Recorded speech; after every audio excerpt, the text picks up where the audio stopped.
Après avoir examiné ma conscience devant Dieu à diverses reprises, je suis parvenu à la certitude que mes forces, en raison de l'avancement de mon âge, ne sont plus aptes à exercer adéquatement le ministère pétrinien.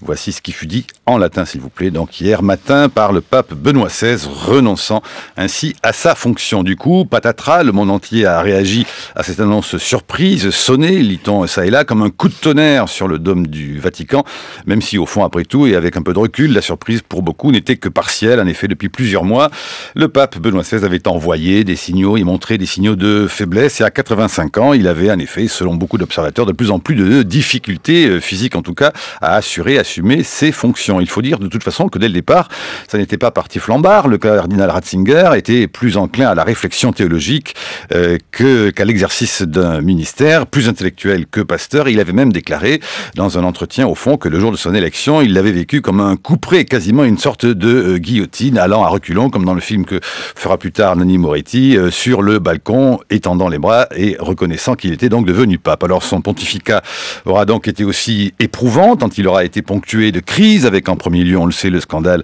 autour de la question de la pédophilie, et puis le Vatilix qui éclate en 2012, aura achevé sans doute d'épuiser un homme dont le bilan est tout de même parfois controversé et placé à la fois aussi sous un signe de la tradition et du conservatisme. Alors, que restera-t-il du pontificat de Benoît XVI et quelles sont les missions de son successeur? Pour en parler, on va presque dire de sorte d'avocat. Bonjour Isabelle de Golemin. Bonjour. Vous êtes responsable de lacroix.com et puis auteur d'un livre chez Bayard, Le Pape Incompris. Et avec vous, Michel Coll. Bonjour. Michel Coll, bonjour. Journaliste spécialisé dans les affaires religieuses, rédacteur en chef à La Vie. Alors avec vous, essayons de comprendre un peu tout ce qui agite tout le monde, y compris d'ailleurs ceux qui ne vont plus, et ils sont très nombreux, à l'église, mais qu'une telle nouvelle met tout de même en émoi. Puisqu'après tout, le titre de votre livre, Isabelle de Golemin, s'appelle Benoît XVI, le pape incompris. Est-ce qu'une fois de plus, avec ce qui s'est passé hier, nous ne comprenons rien? Est-ce que c'est une grosse fatigue ou tout simplement vraiment du ras-le-bol? Non, je crois que c'est plutôt... c'est bien lui d'ailleurs, parce qu'il a toujours eu par rapport à son rôle de pape une certaine distance. Il a toujours dit, attention, je suis pas un pape Superman, etc. Je suis pas Jean-Paul II, quoi. Oui, il est comme il était après Jean-Paul II, à la fois il a toujours bien marqué le fait que c'était pas la même personnalité, mais aussi il a vraiment, comme théologien, voulu un peu redimensionner la fonction. C'est-à-dire que le pape, c'est évêque de Rome, c'est celui, successeur de Pierre pour l'Église catholique, qui est chargé d'assurer l'unité de l'Église, mais c'est pas le représentant, le seul animateur de l'Église universelle, comme avait tendance un peu à l'être Jean-Paul II. Donc il a toujours marqué cette distance. Et finalement, moi, personnellement, je suis assez contente parce que c'est quand même un tabou qui se lève. C'est-à-dire qu'on est au Vatican, on a un système qui favorise quand même pas mal le culte de la personnalité. Donc on a un pape qu'on révère et dont on n'ose rien dire. Donc la santé du pape, c'est un tabou. L'âge du pape, c'est un tabou. Dans un système qui est déjà très gérontocratique, hein, l'âge moyen des cardinaux, c'est plus de 75 ans.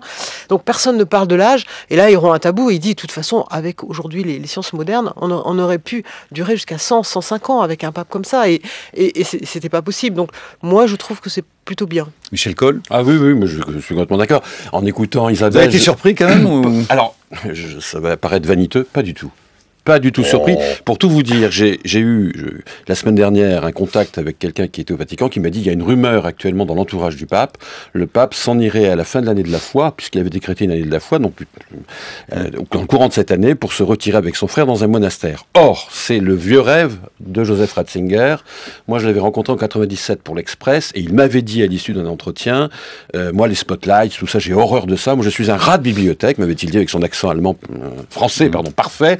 Et il m'a dit, je n'ai qu'un rêve, c'est retourner en Bavière, dans la maison qu'on a achetée avec mon frère pour y finir mes jours et terminer mon œuvre. Donc je suis vraiment pas surpris de la part de cet homme. Pour moi, il y a deux noms, il y a deux adjectifs qui le qualifient. C'est la lucidité. Lucidité sur l'état de l'Église, d'une certaine manière. Une lucidité, je dis pas qu'il a eu une bonne réponse, c'est pas ça, mais lucidité sur l'état de la société, son regard sur la société. Sur il parle de l'Église aujourd'hui avec quelques métaphores, comme par exemple une espèce de vieil automobile cabossé. Oui, tout à fait. Je crois qu'il était conscient qu'en effet, c'était pas que des rustines seulement dont elle a besoin. Elle a besoin d'un profond check-up et aggiornamento. Et puis lucide sur lui-même. Lucide sur lui-même, en gros, je ne suis pas un super manager, je ne suis pas le manager adapté à l'Église du XXIe siècle. Même si pourtant, au fond, sa stature et son accent faisaient qu'on le surnommait au Vatican un panzer cardinal. Ça, c'était du temps où il était préfet de la Congrégation pour la doctrine de la foi. Est-ce que la véritable modernité, ce ne sera pas qu'au fond, quand un jour un pape ne voudra pas être pape, il pourra dire non, comme on le voit par exemple dans le film de Nanni Moretti? Je trouve que la démission du pape Benoît XVI est plutôt une bonne chose. Alors ça c'est Christian Terrasse de Goliath, donc on va tout de suite l'écouter, Christian Terrasse, puisque nous y sommes. Christian Terrasse, patron de la revue Goliath au micro de Tanguy Bloom. Je trouve que la démission du pape Benoît XVI est plutôt une bonne chose pour l'image de l'Église catholique parce qu'elle donne enfin l'ouverture à une brèche dans la modernité. C'est-à-dire qu'on ne s'accroche pas à son pouvoir ad vitam aeternam, fût-il le chef suprême de l'Église catholique, et que, en toute humilité, de manière pragmatique, eh bien, il prend conscience de ses limites et il dit « je peux plus aller là parce que les forces me manquent » et donc place à un successeur. Et je trouve que ça honore l'Église catholique de sortir de cette manière qu'elle a souvent d'être arc-boutée sur son pouvoir absolu, sur la sacralisation de ses fonctions, de ses ministères, et je trouve qu'il ouvre là une brèche qui pourrait permettre à l'Église catholique d'évoluer vers un peu plus de démocratie, un peu plus de lâcher-prise concernant la sacralisation des fonctions au sein de l'institution. C'est une sortie de classe, je trouve, qui est paradoxale avec le pape conservateur qu'il est, puisque c'est un pontificat que je qualifierais de mitigé, mais quand même avec une ligne rouge très conservatrice. Cette sortie honore son intelligence et honore l'intelligence d'un homme qui était qui vivait plus sa mission comme un service que comme un pouvoir à exercer. Alors si même à Goliath, lyonnaise très critique vis-à-vis quand même au fond de l'exercice du pouvoir et de la papauté par Benoît XVI, salue tout de même cette manière de quitter la scène, c'est que vraiment, alors là, il y a donc unanimité. Alors Isabelle de Golmet, expliquez-nous. C'est assez intéressant parce que dans cette lettre qu'il a fait, ce discours qu'il a fait en latin, on est au Vatican, il y a quand même moi une phrase qui m'a frappée, il demande pardon. Juste à la fin de son texte, il dit et je demande pardon à tous mes collaborateurs pour tout ce que j'ai mal fait, etc. Et c'est marrant parce que je trouve que ça c'est typique de ce pape-là qui a ce côté assez humble.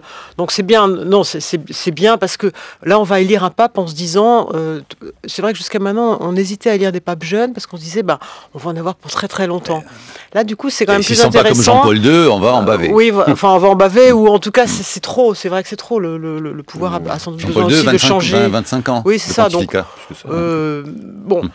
donc là, on va se dire, on élit un pape jeune, mais il peut, à 65 ans, 70 ans, dire je me retire, etc. Donc ça change un peu la donne du rôle, de la stature du pape dans l'Église catholique. Michel Cohen. J'ajouterais simplement, c'est intéressant, l'intervention de Christian Terrasse, et je connais pas mal de cathos de gauche qui font la nuance entre Jean-Paul II et Benoît XVI sur deux points.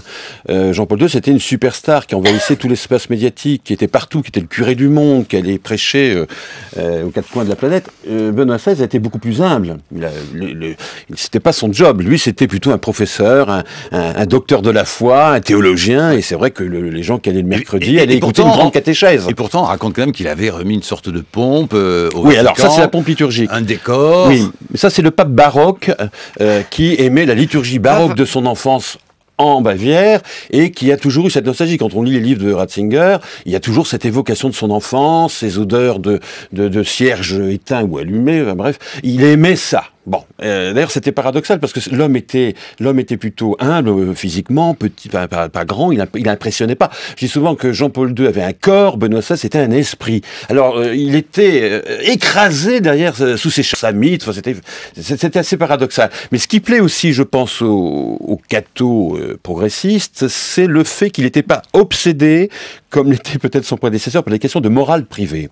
Quand vous relisez la plupart des discours de Benoît XVI aux jeunes dans le cadre des JMJ, il leur parle de quoi? De la révolution de l'amour, de la générosité, de la prière, de se recentrer sur les fondamentaux de la foi. Il leur parle très très peu de la sexualité. Et ça, je crois que c'est vrai, après tout le pontificat de Jean-Paul II, où il y avait vraiment une fixation sur les interdits sexuels et moraux, on a eu l'impression que Benoît XVI nous appelait les chrétiens à se recentrer sur ce qui faisait le trésor de leur vie, c'est-à-dire vive l'évangile, la prière, voilà. Donc je crois que ça a créé un lien avec un certain nombre de catholiques qui étaient un peu, voilà. Oui, mais enfin tout de même il ne fallait pas dépasser certains cadres, comme par exemple, l'imagine très bien cette psychanalyste qui rencontre le pape, qui ne dit pas qu'il est pape. C'est dans le film de évidemment Nanni Moretti, Habemus Papam.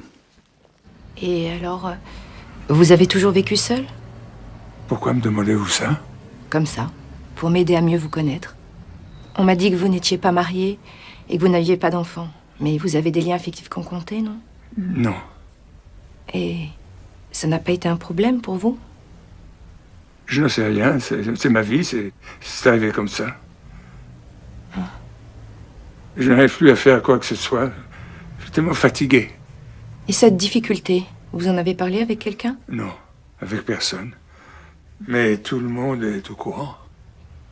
Je ne peux rien y faire. Et les autres ont tous une très grande confiance en moi. Les autres? Oui, et moi je voudrais faire beaucoup.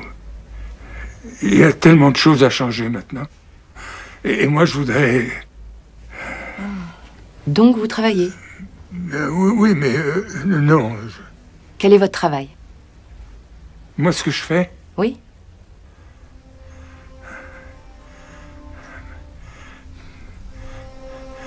Je fais l'acteur. Je fais l'acteur. C'est pas mal. Isabelle de Golemin, c'est le film de Nanni Moretti.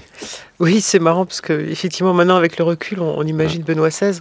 Bon, ceci dit, c'était pas ça Benoît XVI. Hein. C'est quand même quelqu'un qui avait un côté aussi très obstiné, c'est-à-dire qu'il avait une idée assez précise de ce qu'il voulait faire dans l'Église. Parce qu'on dit bon, c'est vrai qu'au moment de son élection, il est allé un peu reculons, mais plus largement dans le débat. À la fois, il a raison. Présenté, oui. Et il avait notamment ce qui a choqué pas mal de gens en France. Il avait cette vision de Vatican II. Il voulait vraiment un peu réconcilier l'Église après tout le choc de Vatican II. Donc, il a essayé d'aller jusqu'au bout de ce qu'il a pu pour tendre la main aux intégristes et les faire rentrer dans l'Église. Et ce qu'il n'est pas arrivé à faire. Il n'est pas arrivé à faire parce qu'il tenait bon sur un certain nombre de choses, la liberté religieuse et le dialogue interreligieux. Il tenait bon, comme vous dites, heureusement, sur certaines choses. Pour terminer cette première partie, est-ce qu'au fond, il n'y a pas, chaque fois que l'on parle des papes, un immense malentendu? Après tout, Jean-Paul II était extraordinairement populaire, y compris auprès de ceux qui ne vont jamais à l'Église, mais parce qu'il donnait l'image de quelqu'un de moderne, près des gens, dynamique, voilà, et puis une sorte de jeunesse, alors qu'au fond, son conservatisme était intact et bien maintenu justement par son numéro 2 en chef, Benoît XVI, enfin qui était encore Ratzinger, et que Ratzinger, lui, paraît totalement conservateur d'une manière affichée, traditionnaliste, alors qu'au fond, on se dit aujourd'hui qu'avec ce geste-là, il apparaît plus moderne qu'il n'en apparaît. Est-ce que ça n'est pas sans cesse une sorte d'incompréhension? Deux petits mots, Isabelle de Golemin. Oui, je suis pas sûre, conservateur, progressiste, je suis pas sûre que ça marche bien toujours. De toute façon, l'un et l'autre, Jean-Paul II comme Benoît XVI, ont cette vision conservatrice de l'Église catholique, évidemment, et c'est vrai qu'ils ont la même ligne théologique et en matière de morale, etc. Donc, il n'y a pas vraiment de grande différence. Après, c'est vrai que Benoît XVI a souvent été mal compris parce que vraiment, il passait très mal la barre médiatique, surtout au début de son pontificat. 8h16, l'heure de la chronique de Brice Couturier. Bonjour Brice. Bonjour Marc. Théoriquement, les papes sont les successeurs de Saint Pierre, l'apôtre auquel le fondateur de la religion chrétienne confia les clés du royaume peu de temps avant de connaître le supplice de la crucifixion. La basilique de Rome a probablement été édifiée sur l'emplacement de sa tombe. Mais la primauté de l'évêque de Rome ne remonte pas à 2 millénaires. Au IIIe siècle, tous les évêques de l'Empire romain d'Orient portaient le titre de pape, du grec papas, et aucun d'entre eux n'était jugé infaillible.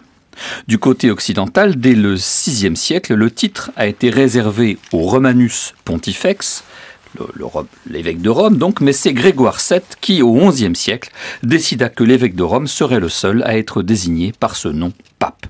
C'est alors que l'évêque de Rome devint donc Pontifex Maximus, héritant ce titre des empereurs romains, à l'ombre desquels la religion chrétienne s'est développée depuis la conversion de Constantin au IVe siècle. Grégoire VII s'attribua aussi la nomination des évêques, refusant ce pouvoir à l'empereur, ce qui devait ouvrir la voie à la formule de séparation des pouvoirs temporels et spirituels, qui fut pendant des siècles la particularité de l'Europe et explique pour partie la supériorité.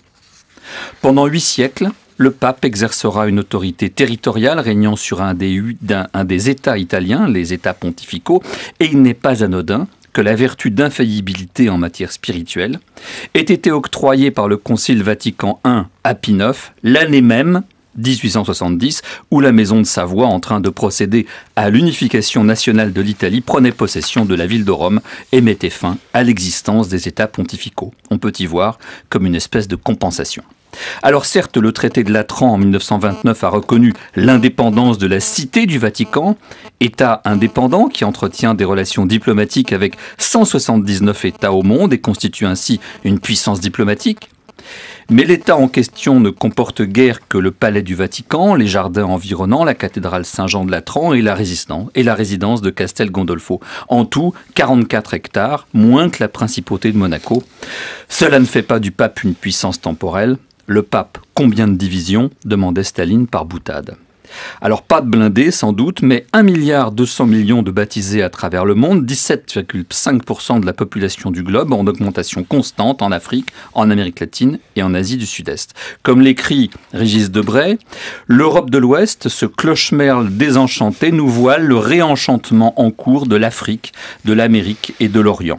En dehors du petit cap de l'Asie, le nombre des catholiques et des protestants ne cesse d'augmenter. Fin de citation. La puissance spirituelle du pape, elle, est immense. Il nomme cardinaux et évêques, promulgue et explicite les dogmes, peut convoquer les conciles.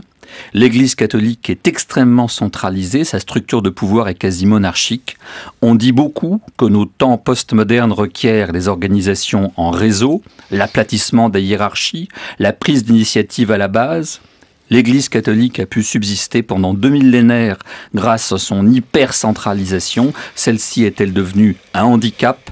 La tâche du prochain pape pourrait-elle être de développer un peu plus de collégialité ? La chronique de Brice Couturier sur franceculture.fr. Réaction, commentaire, Isabelle de Golemin. Oui, je trouve ça très juste, parce que c'est vrai qu'on on sait pas souvent que l'infaillibilité pontificale est très récente et que finalement c'est ce dernier siècle que le pouvoir du pape a pris cette importance, et Jean-Paul II y a aussi contribué en payant beaucoup de sa personne, de lui-même pour incarner l'Église.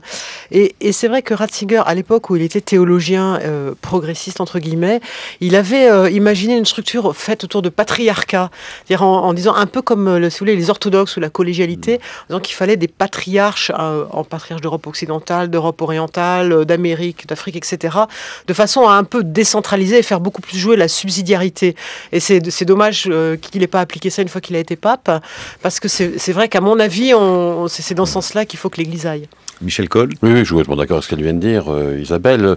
Je pense que d'ailleurs Benoît XVI s'est heurté là au conservatisme outrancier de la curie. Il avait émis au début de son pontificat l'idée en effet de dire mais oui en effet il faut faire de la subsidiarité, quoi, déléguer. En plus comme c'est pas un pape politique, c'est pas un manager, il le savait très bien, il savait très bien que c'était pas son job de la politique, donc il fallait mieux déléguer ça à des grandes conférences épiscopales régionales plutôt que de tout recentraliser à Rome. Il n'a pas réussi à le faire et sans doute ça fait partie aussi de cette démarche qui l'amène aujourd'hui à se retirer, c'est parce qu'il pense vraiment qu'il faut aujourd'hui... Il est fatigué, cela dit. Il est fatigué. Est-ce qu'il n'est pas fatigué également de la curie, justement ? C'est possible, mais ça on n'est pas dans sa tête. Mais c'est très possible. Isabelle de Golemin. C'est très possible. En tout cas, c'est vrai qu'il a été un assez piètre manager. On s'est dit, quand il allait arriver au pouvoir, tout le monde a écrit, y compris à la Croix, ça y est, on va avoir une réforme de la curie, parce qu'il connaissait bien la curie, il savait ses défauts, etc. Bon, il n'est pas arrivé. C'est vrai que le système italien est particulièrement enquisté, mais c'est vrai qu'il s'est très mal entouré quand même, de son entourage n'était pas très bon, et du coup on a eu quand même un sentiment d'une curie qui fonctionnait les pieds sur la tête. Mais un simple fait, mais qui me paraît très important, c'est sous son pontificat, pendant les 8 ans où il a gouverné le Vatican, qu'il y a eu un déficit d'influence diplomatique du Vatican. Parce que quand même, quand on se souvient de l'influence du Vatican sous Paul VI, sous Jean-Paul II, sous Benoît XVI, on a assisté à vraiment une déprise de l'influence de l'Église dans les affaires politiques internationales. Retour au film de Nanni Moretti, souvenez-vous. Dear brothers and sisters, nun vobis gaudium magnum, habemus papa.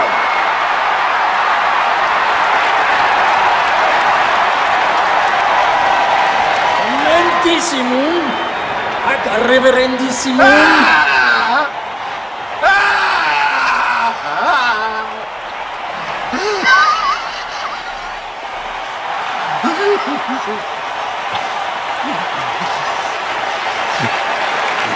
C'est bien Nanni Moretti, ce qu'il fait là, c'est bien l'illustration de l'expression Isabelle de Goldman du pape disant c'est un couperet quand on m'a dit. C'est un couperet, oui. Benoît Bon, XVI. ceci dit, il avait quand même contribué à son élection. Il avait fait campagne avant, pendant les congrégations générales. Il était apparu petit à petit comme. C'est-à-dire qu'il avait nommé ceux qui l'ont élu au fond un peu auparavant chez les cardinaux. Oui, non, mais en tout cas, il avait. Je pense qu'il y avait deux choses. En même temps, il redoutait et en même temps, il pensait. Et c'est là où on peut être d'accord ou pas d'accord, qu'il était le seul capable d'assumer l'après Jean-Paul II. Oui, puis Jean-Paul II avait fait le service après-vente aussi, lui-même. Il avait conseillé à certains de ses cardinaux, Joseph, ça très bien.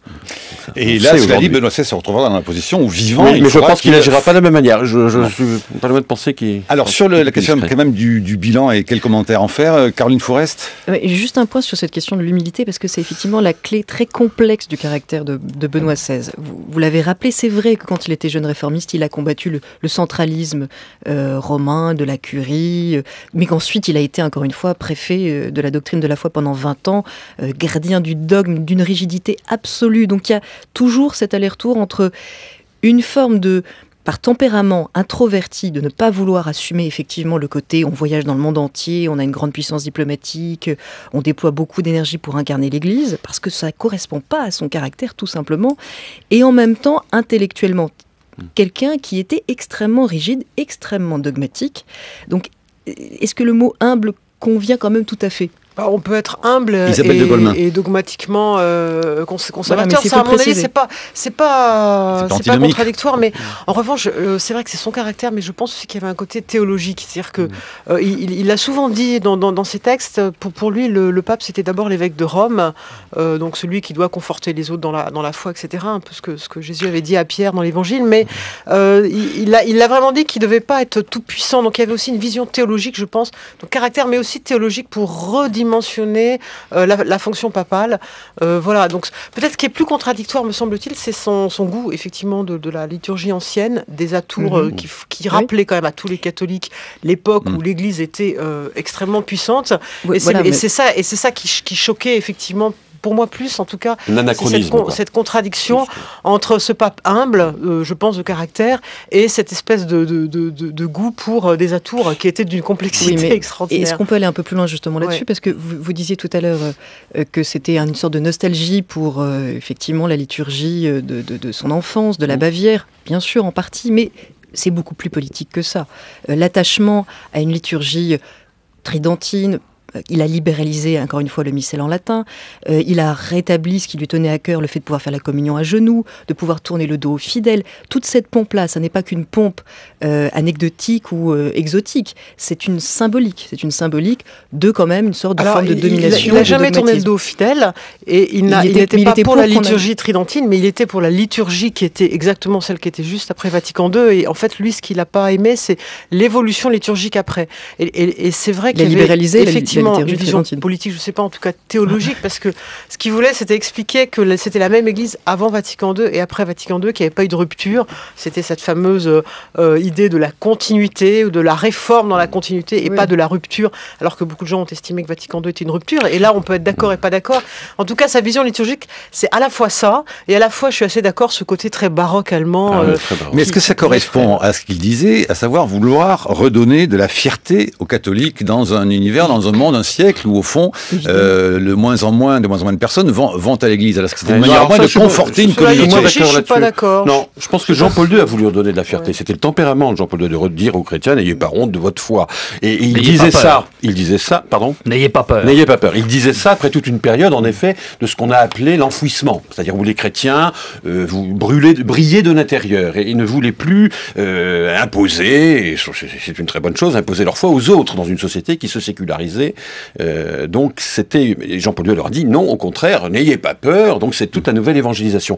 Benoît XVI, lui, c'est plus recentrez-vous sur les fondamentaux. C'est-à-dire que quand on lit ses audiences, ses livres, ses bouquins, c'est recentrez-vous sur les fondamentaux, vivez votre credo, et quand vous, à la liturgie, ce que vous vivez, ce que vous pratiquez, que ça ait un sens. Enfin, il est revenu sur une centralité, je dirais, une geste qui fasse le lien entre la foi et la raison, finalement. Il était d'ailleurs assez conscient que notamment en Occident, puisque c'était quand même un pape très européen, c'est vrai, que le catholicisme était devenu minoritaire. Il avait eu cette formule que je trouve intéressante, notamment à Prague en 2009, en disant les catholiques doivent être une minorité créative. Donc on est minoritaire et ça, on le remet pas en question. En revanche, on doit être créatif, c'est-à-dire agissant dans la société comme minorité. Donc effectivement... Et reconnu en tant que tel. Reconnu en tant que tel, mais donc du coup, effectivement, afficher des principes qui pouvaient paraître en contradiction avec la société elle-même. Oui, non, mais juste un commentaire, parce que tout ça est dit de façon évidemment très respectueuse et peut-être, à mon avis, minore un peu quand même, encore une fois, l'impact politique de ce genre de geste, de cette gestuelle-là, notamment sur le dialogue interreligieux. J'entends beaucoup depuis hier le fait de dire que Benoît XVI a protégé, voire même fait avancer le dialogue interreligieux. Or, je pense que c'est un des points où il était très en retrait par rapport à Jean-Paul II, qui était allé, il est vrai, très loin, notamment dans le rapprochement avec le renouveau charismatique, ce que Benoît XVI n'est pas loin de considérer comme une forme de syncrétisme parfois. Mais il a eu des mots très durs vis-à-vis des églises protestantes, qu'il ne voulait pas appeler églises sœurs. Il a eu des mots très durs sur l'islam, pas simplement au niveau du discours de Ratisbonne, qui a été un peu sorti de son contexte, effectivement. Il a reçu Oriana Fallaci, une auteure italienne connue pour son brûlot, non pas simplement islamophobe, mais raciste envers les musulmans. Et toute sa politique vis-à-vis du dialogue interreligieux était guidée par cette obsession que le catholicisme devait raffermir son dogme, notamment face à l'islam. Et sur la question du judaïsme, dont on dit aujourd'hui qu'il aurait œuvré pour le dialogue avec les juifs, il a quand même énormément fâché les rabbins italiens, et pas seulement, parce qu'il n'a pas fait que libéraliser la messe en latin. Il a rétabli une formule qui rappelle l'anti-judaïsme ancien du christianisme, qui priait pour le juif perfide, qu'il n'a pas rétabli comme tel, mais il a permis que désormais une nouvelle formule dit qu'il faut prier pour que on éclaire le cœur des Juifs et qu'ils se tournent et reconnaissent Jésus comme leur sauveur. Donc c'est pas rien comme recul en arrière vis-à-vis des Juifs notamment. Alors je vais répondre parce que c'est assez paradoxal. Alors Michel Coll. Oui, c'est assez paradoxal parce qu'en même temps, à chaque affirmation que vous avez dit, je pourrais vous dire oui, mais en même temps, à Assise, il a invité des athées, ce que n'avait jamais fait Jean-Paul II. Il a ouvert la porte aux athées. Vous savez que c'est quand même le grand débatteur avec Habermas. D'ailleurs, parce que Benoît XVI, Ratzinger avait un profond respect pour les athées et leur pensée, leur dialectique. Ça l'intéressait, ça le passionnait. Et simplement, il demandait aux catholiques d'être à la hauteur aussi de ces penseurs. Donc lui-même s'est appliqué à cela. Donc c'est une ouverture d'esprit. Donc là-dessus, on ne peut pas dire qu'il était étriqué. Du dialogue interreligieux. Mais oui, mais il a été beaucoup plus loin en invitant des athées, des agnostiques à Assise lors d'un sommet interreligieux. Je trouve que c'est assez intéressant. Avec les musulmans, il est le premier pape à avoir été prié dans une mosquée après la polémique de Ratisbonne. Oui, mais il a quand même fait un geste. Il a éteint beaucoup d'incendies ensuite. Il a fait mais c'est des gestes qui font avancer les choses. Il a été 3 fois dans une mosquée. En fait, avant d'être pape, il avait créé un groupe de dialogue assez important en Autriche avec des musulmans, notamment iraniens et des juifs. En revanche, je suis un peu d'accord avec vous, c'est-à-dire qu'il n'avait pas la même conception du dialogue interreligieux que Jean-Paul II. Et là encore, c'est à la fois théologique et politique. C'est-à-dire que théologique, je pense que pour lui, il fallait que le dialogue... on pouvait dialoguer sur la famille, sur des valeurs de la société, mais on ne pouvait pas dialoguer sur la théologie parce que à partir du moment où on commençait à dialoguer théologiquement, on était dans la confusion. Donc ça, c'est sa position. De plus, politiquement, il faut bien voir que les temps ont changé. Enfin, moi, je crois quand même beaucoup à ça. C'est-à-dire que il faut voir que Jean-Paul II était le pape d'une certaine époque et Benoît XVI est arrivé après le 11 septembre. Après, quand même, il y a quand même des chrétiens qui souffrent aujourd'hui de l'islam, pas en Europe évidemment, mais au Proche et au Moyen-Orient. Et c'est un peu une obsession aujourd'hui chez le pape et chez les responsables romains de se dire mais qu'est-ce qu'on va devenir avec ces histoires de terre d'islam? On a des pans entiers du territoire, de régions où les chrétiens ne peuvent plus vivre. Brice Couturier. Sur la question de l'œcuménisme, il y aurait pas mal à dire. Il faut quand même remarquer que Jean-Paul II, qui était très tourné vers l'œcuménisme chrétien, a quand même échoué, puisque finalement le rapprochement avec les orthodoxes a totalement échoué malgré la volonté de ce pape. Et c'est vrai qu'il n'y a pas eu de progrès avec Benoît XVI. Mais je voudrais revenir sur autre chose, parce que ça me paraît très important. La comparaison que font les médias, et ils ont bien raison, entre l'agonie télévisuelle, je dirais, de Jean-Paul II, mettant en scène sa propre souffrance avec un dolorisme tout à fait caractéristique du christianisme, puisque c'est quand même une religion qui est fondée sur la souffrance salvatrice de son fondateur, avec l'espèce de rationalisme extrêmement discret de Benoît XVI. Benoît XVI estime que ses forces déclinent, qu'il n'a plus les capacités d'exercer sa fonction, il s'en va. Il y a une grande différence entre, je me souviens encore des images de Jean-Paul II affichant sa maladie à la fenêtre de sa résidence pontificale et Benoît XVI décidant de partir tranquillement vers une retraite bien méritée. Et je me demande s'il n'y a pas là une rupture dans la manifestation, enfin dans l'essence même du catholicisme, et peut-être une rupture avec ce dolorisme qui fait partie consubstantiellement de cette religion. Qu'en pensez-vous ? Je suis complètement d'accord. Ça correspond aussi à deux tempéraments, deux caractères très différents. Ratzinger avait une très grande admiration pour Jean-Paul II, et pour lui, cette fin de Jean-Paul II coïncidait avec le personnage véhément, un corps, alors le corps souffrant. L'athlète de la foi. Benoît XVI, pas du tout, c'est un homme beaucoup plus prudent, réservé.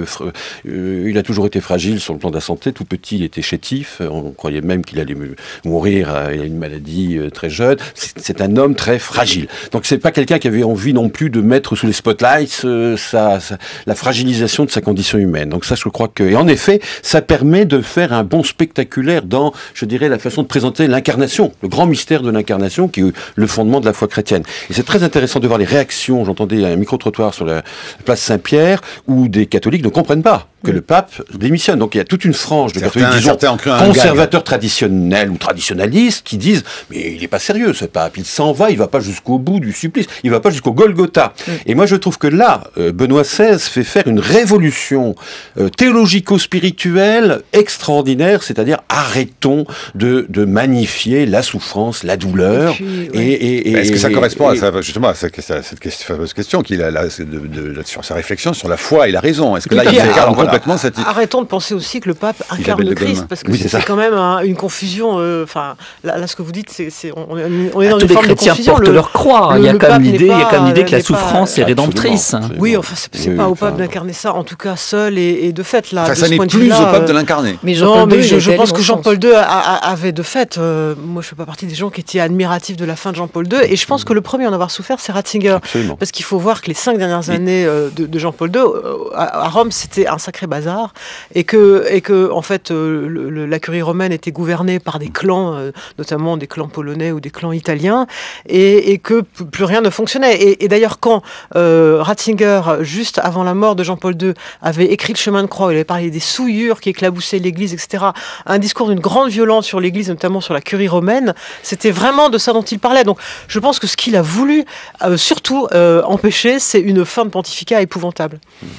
Caroline Forest. Oui, moi je pense effectivement, comme Brice Couturier, que quand même, effectivement, mettre fin à ce culte du dolorisme, c'est en soi une révolution, et qui va troubler beaucoup de catholiques, qui s'y sont habitués, l'air de rien. Mais j'ai une question à vous poser sur aussi la fin de Jean-Paul II, parce que ça soulève d'autres questions. Il y a peut-être, de l'ordre de la rumeur, c'est très difficile à vérifier ou à recouper, justement, est-ce que la fin de Jean-Paul II, à un moment donné où on sait qu'il était, il tenait artificiellement lui aussi, quand on sait les positions de l'Église contre le droit de mourir dans la dignité et d'abréger certaines souffrances de personnes âgées où il faudrait débrancher des machines pour les laisser partir. Qu'est-ce que vous savez, vous, des rumeurs sur cette fin de Jean-Paul II? Est-ce qu'on l'a laissé partir? Ou est-ce qu'on s'est acharné jusqu'au bout? Je crois que oui, non, je pense que, enfin, après c'est les médecins italiens, mais je pense qu'ils l'ont laissé partir. L'Église n'est pas du tout pour maintenir jusqu'au bout. Hein. Elle est pour une forme d'aide au départ, mais extrêmement dosée en fonction de la souffrance, etc. En tout cas, surtout pas pour la douleur et la souffrance. Ça, c'est quand même très très important. La position de ce point de vue-là est très claire. Donc, je pense pas que Jean-Paul II ait eu un départ spécifique de cette façon-là. Il était vraiment... Non, parce que moi j'y étais, enfin, je veux dire, ce qui était quand même hallucinant, c'est que au moment où il a été hospitalisé, il y avait le porte-parole, et on voit ça dans Habemus Papam, avec ce porte-parole qui raconte n'importe quoi, qui nous disait, donc c'était Navarro Valls, qui nous disait à nous journalistes, vous inquiétez pas, le pape va très bien, il a mangé 3 biscottes et il a lu tous vos articles et il vous remercie. Enfin, on voyait qu'il était mourant. Oui, ça, donc on était quand même... Non, mais pas les bisounours, on était dans le mensonge. C'est là où il y avait quelque chose d'effectivement de soviétique de la grande époque. Michel Coll. Mais je pense que le départ apaisé, rationalisé, raisonnable de Ratzinger me semble être un message adressé aussi aux cardinaux. C'est-à-dire de leur dire, maintenant vous allez choisir un homme qui va être dimensionné qui aura sa vision du monde, de l'Église, qui saura aussi qu'il y a des objectifs prioritaires à réaliser durant son pontificat. Il faudra prendre quelqu'un aussi qui soit pas trop vieux, qui puisse encore être actif et en phase aussi avec les mouvements d'une société qui vont vite. Là, une accélération du cours de l'histoire. Je pense que et là, c'est un fin politique pour le coup. C'est-à-dire, il s'est dit, la meilleure manière que je mette les cardinaux devant le mur, c'est que je m'en aille. Et est-ce que ça crée un précédent? Est-ce que le prochain pape sera obligé de démissionner également? Absolument, je crois que le pape... Est-ce que surtout, on peut plus aller en arrière. Est-ce que surtout, puisqu'on parle de modernité, ça donne un autre visage effectivement à ce qui se passera au Vatican? Est-ce que ça présidentialise, ça sécularise encore davantage au fond la fonction même de pape qui, avec le geste de Benoît XVI, montre que effectivement, comme un chef d'entreprise ou un président de la République, on démissionne et on fait des élections. Puis il rend à César ce qui est à César et à Dieu ce qui est à Dieu. En tout cas, ça redimensionne vraiment la fonction du pape. Effectivement, c'est un homme, et ce n'est qu'un homme. Pour revenir tout de même à ces questions de bilan et de controverses, tout à l'heure dans sa chronique, Caroline Fourest, au fond, émettait cette idée qu'on ne comprend pas comment, au fond, et pourquoi cet homme qui fut celui quasiment rédacteur avec Hans Kung et d'autres, l'accompagnateur, le créateur de Vatican II, lui est à ce point tourné le dos par la suite à cet esprit de Vatican II, à tel point qu'on a bien vu, comme Christine Pedotti, écrire des livres fleurir ça et là, pour réclamer enfin une sorte de Vatican III. Comment expliquer que chaque fois qu'il se dit quelque chose sur Benoît XVI, il y ait tout de suite autre chose qui apparaisse pour, au fond, faire une sorte de balance? C'est de même que pour le scandale autour des pédophiles. On lui a beaucoup reproché d'avoir couvert ces questions-là, alors qu'il était encore cardinal et qu'il était auprès de Jean-Paul II, tandis qu'ensuite, au contraire, on le loue pour avoir mis réellement les pieds dans le plat, tout de suite après son élection en tant que pape, faisant enfermer, interner, réclamant la justice des hommes, a-t-il dit, la justice ordinaire, tous ceux qui étaient accusés de pédophilie. C'est parce que je pense d'abord c'est un homme complexe et que les choses sont pas si noires et si blanches. Pour Vatican II, Benoît XVI, quand il est arrivé au pouvoir, il a donc fait une homélie lors de son intronisation comme pape, où il a dit Vatican II, ça va être la boussole de mon pontificat. Donc lui, il se situait dans la continuité de Vatican II. Mais c'est son Vatican II à lui. Le problème, c'est que chacun a son propre Vatican II. Christine Pedotti a sa manière de comprendre Vatican II, qui n'est évidemment pas celle de Benoît XVI. Donc Benoît XVI, vous lui direz, vous êtes contre Vatican II, il dirait non. Et il a quand même montré... Qu'est-ce qu'il fait? Qu'il s'est quand même brouillé quasiment avec un de ses meilleurs amis, Hans Kung. Oui, Hans Kung, c'est difficile de ne pas se brouiller avec lui, je crois. Ah d'accord, la première chose. Ensuite, c'est vrai que Benoît XVI a fait partie de ces gens qui ont estimé qu'on était allé trop loin ensuite dans l'interprétation de Vatican II. C'est-à-dire qu'il dit qu'il faut se tenir au texte de Vatican II, aux grandes constitutions conciliaires, mais il ne fallait pas aller plus loin. Alors qu'il y a une série de gens, notamment en France d'ailleurs, et de grands théologiens, donc c'est vraiment deux conceptions qui l'une et l'autre se valent, qui ont estimé que Vatican II avait donné un élan et qu'il fallait être dans une forme d'interprétation de Vatican II, c'est-à-dire qu'il fallait aller beaucoup plus loin que ce que disent les textes. Voilà. Donc il y a un peu, il y a ceux du mouvement et il y a ceux qui s'en tenaient plutôt à c'est-à-dire ne plus jamais condamner, par exemple, la question, je sais pas, le préservatif. Le préservatif, on n'en parle pas dans Vatican II, donc voilà, il faut peut-être. Non, mais est-ce que ça n'était pas ce genre d'avancée-là qui aurait pu prolonger un Vatican II? Il y a peut-être plus. Enfin, moi, je dirais plutôt sur l'aspect collégialité, gouvernance de l'Église, prêtres mariés ou pas, rôle des femmes aussi, où on aurait pu aller beaucoup plus loin que les textes même de Vatican II. C'est là, à mon avis, où il y avait un élan. La morale sexuelle ne fait, malheureusement d'ailleurs, il s'est passé totalement à côté des pères conciliaires lors de Vatican II. Mais ma thèse, c'est que je pense que Ratzinger n'a jamais été progressiste. Jamais. Et je tiens ça aussi de mes conversations pour France Culture il y a quelques années avec Hans Kung, et qui avait bien cerné le personnage intime. Ils étaient très amis, très très amis. Et je crois que Ratzinger est un conservateur depuis toujours. Simplement, en 62, 65, il est beaucoup plus jeune, il est conscient des réalités, les jeunes prêtres, il est intelligent, il est des théologiens, et il se rend bien compte qu'il y a des choses qu'il faut faire évoluer dans l'Église. Mais il va y avoir 3 chocs qui vont lui faire revenir. Le fils de gendarme va se... Voilà, il y a 68, l'écroulement, l'ordre, les ordres traditionnels sont contestés. Il y avait eu un autre choc avant, c'est le nazisme. J'ai oublié celui-là. Parce que le nazisme a montré la faiblesse de l'Église allemande, alors qu'on pensait que l'Église allemande aurait été capable de... Il faut rappeler qu'il avait un père anti-nazi. Voilà, donc ça a beaucoup marqué. Lui-même dans les légions, voilà, donc, il était de force comme les 80%. Voilà, absolument. Donc la faiblesse de l'Église sous le nazisme. Le choc de 68 et et ce que vient de dire Isabelle, c'est-à-dire la réception du concile qui se fait qui se fait selon lui pas très bien, qui se fait pas en tout cas dans la tradition. En Allemagne, c'est quand même allé très loin. Il faut se souvenir d'un certain nombre de célébrations et de messes dans les années 70-75 en Allemagne, où ça a été une grande libération. Ça a été une époque formidable pour ceux qui l'ont vécu, mais pour beaucoup de gens, ça a pu choquer. Sur les questions de la pédophilie, donc vous lui rendez plutôt grâce d'avoir mis les pieds dans le plat finalement. Alors je lui rends grâce, il ne faut pas exagérer. Je pense que l'Église a mis beaucoup trop de temps à réagir et Benoît XVI a mis trop de temps aussi, comme tous les hommes de sa génération. Après, c'est vrai que c'est le premier au Vatican à avoir dit il faut faire attention et qui a commencé à l'époque de Jean-Paul II à mettre au point en 2000 ce qu'on appelait la doctrine de la tolérance zéro avec les évêques américains. Et puis effectivement, il y a eu le voyage en Irlande. Comme pape, il a été il a fait ce qu'il fallait faire. Heureusement qu'il l'a fait. C'était la moindre des choses quand même. Alors certains disent qu'il n'a pas fini le travail. C'est vrai que Jean-Paul II, de ce point de vue-là, avait été d'une cécité absolue parce que Jean-Paul II était d'un pays où on accusait les prêtres de pédophilie quand on voulait les mettre en prison parce qu'ils gênaient le pouvoir communiste. Donc il y a ça aussi. Mais c'est vrai que Benoît XVI a fait ce qu'il fallait. Donc a fait ce qu'il fallait. En tout cas, il a fait tomber des têtes. Il a fait tomber des têtes, les légionnaires du Christ. Parce qu'il faut bien voir qu'au Vatican, les choses vont très très très très lentement. Qu'un pape 2 mois après son élection mette en quasi prison, en réserve, le fondateur des légionnaires du Christ, qui allait tous les jours chez le pape ancien, qui était, quand on était à Rome à l'époque, il y en avait tout le temps des légionnaires du Christ. Donc c'était vraiment des gens extrêmement puissants, qui en plus ont beaucoup d'argent. Donc là, c'était quand même un vrai geste politique.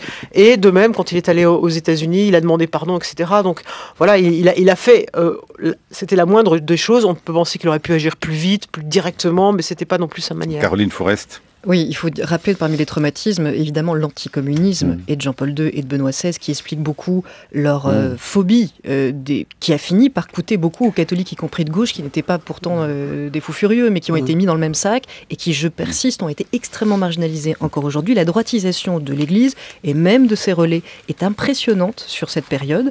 C'est ce qu'appelle la crainte de l'herméneutique de la rupture de Vatican II qui hante Benoît XVI. Et sur la question de la lutte contre les légionnaires du Christ, qui a été effectivement très tardive, récente dans le pontificat de Benoît XVI, mais qui n'a jamais eu lieu sous Jean-Paul II, sauf avec des alertes mis au panier. Il faut voir aujourd'hui que les ordres montants, néanmoins, les courants montants au Vatican restent l'Opus Dei, restent les traditionalistes, et que les catholiques d'ouverture, encore une fois, ne sont pas en odeur de sainteté dans le nouveau Vatican. Enfin, il a choisi comme porte-parole un jésuite, il a remis beaucoup de jésuites à des postes importants, ou aussi des salésiens, donc je ne pense pas qu'on puisse voir qu'il est... Enfin, à mon avis, il est beaucoup plus sur les ordres traditionnels, c'est-à-dire jésuites, salésiens, franciscains, que Jean-Paul II. Et aujourd'hui, au Vatican, si on faisait l'analyse, on aurait... Enfin, il y a très très peu de gens de l'Opus Dei, par exemple. Au Vatican même. Alors, que se passera-t-il pour sa succession? Quels en sont les enjeux? Écoutez donc Christian Terrasse, le patron de la revue Goliath, au micro de Tanguy Bloom. Je pense qu'on va avoir un conclave qui va mettre aux prises les Italiens qui veulent pas s'en laisser compter, puisque ça fait quand même un pape polonais, un pape allemand, le cardinal archevêque de Milan, Monseigneur Scola, me paraît être un papabile sérieux, de par son envergure intellectuelle, de par un certain rayonnement, tout en restant très classique, voire très conservateur sur certains domaines. Je n'attends pas de ce conclave un pape révolutionnaire qui va tout changer de bloc en bloc, mais je pense qu'on pourrait aller vers un pontificat qui enverrait des signes d'ouverture. Et à ce titre-là, je pense qu'un candidat du Sud, d'Amérique latine, comme le cardinal Maradiaga, l'archevêque de Tegucigalpa ou Honduras, pourrait être un papabile intéressant, puisque géopolitiquement parlant, 45% des fidèles catholiques du monde se trouvent en Amérique latine. Ou alors, si on est sur un conclave à nouveau de confirmation de la restauration imprimée par Jean-Paul II et confortée par Benoît XVI, eh bien, il y a un candidat nord-américain qui pourrait avoir le vent en poupe, c'est le cardinal québécois, canadien, Ouellet, qui est aujourd'hui en charge de la congrégation pour les évêques. Mais là, ça ne serait pas de bon augure pour l'avenir de l'Église. Due colori nero e blu marin per climi molto rigidi.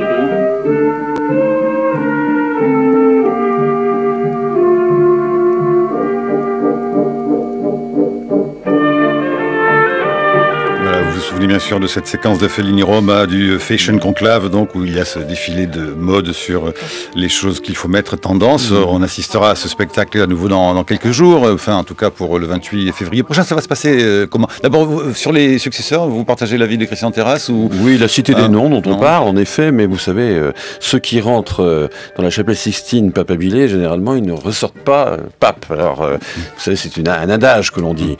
Non, ce que je voudrais plutôt réagir... Un pape noir ou un pape italien? Voilà, alors je voudrais réagir là-dessus. Moi, je crois que le critère d'origine culturelle du prochain pape ne sera pas forcément le critère numéro 1 des cardinaux. Je crois que, vu la situation présente, ils vont choisir quelqu'un qui soit l'homme de la situation, alors qu'il soit africain, qu'il soit latino-américain, ou européen, ou australien, j'en sais rien. Ok, ça apportera sans doute quelque chose sur la force de la symbolique, une ouverture de l'Église qui sort de la tradition européenne. Voilà. Mais je crois que l'important, ça va être de choisir l'homme de la situation qui est capable aujourd'hui de prendre un certain nombre de décisions. Vous avez un nom, Michel Coll, au lieu de tourner autour du pot, là. Non, j'ai pas de nom particulier. Les noms qu'il a cités, en effet, en particulier le cardinal Ouellet, était un nom dont on parle beaucoup. Il aurait l'avantage, pas bien, pour les cardinaux, d'être un Américain, parlant français puisqu'il est québécois, connaissant bien la curie, proche de Benoît XVI sur le plan de la pensée, mais en même temps jeune, 60 ans, je crois. Donc, ah oui, donc lui, il est parti pour 30 ans, 40 ans. Bon, je sais pas 30 ans, mais en fait... Il est pour 25, puisqu'il il faut quand même aussi compter avec les Italiens. Il faut compter avec les Italiens. Ils ont vraiment Monsieur envie Scola, de reprendre... Là, ça serait un retour en arrière. Scola. Oui, cardinal Scola, ils ont vraiment envie de reprendre le pape. Vous savez que pour les Italiens, c'est quand même pas normal que le pape ne soit pas italien.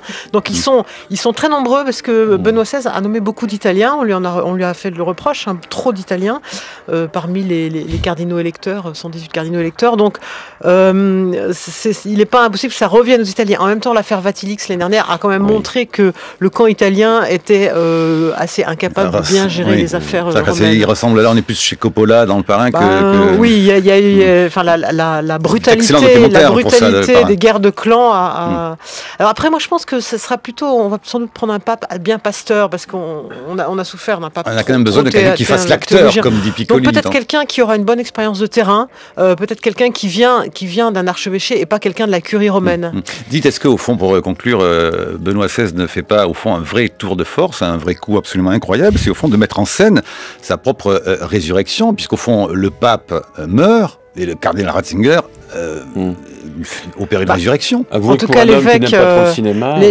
reste, mais je pense, le connaissant, il va, à mon avis, il va rester, il va être dans un couvent et on n'entendra plus parler de lui, si ce n'est par des écrits théologiques, mais je le vois mal intervenir. En tout cas, j'espère, parce que vous savez, pour les catholiques, la mémoire, un pape, un antipape, c'est une mauvaise mémoire. C'est quand même l'époque où la papauté allait très mal et qu'on se disputait assez fort à l'intérieur. Donc, si j'ai bien compris, vous nous annoncez en tout cas qu'il n'y aura pas de pape brésilien, contrairement au souhait de beaucoup. Non, on n'en sait rien, franchement. Mais c'est vrai que l'Église de l'Amérique latine ne va pas non plus très très bien. Donc, elle est en position de faiblesse aujourd'hui par rapport aux évangéliques.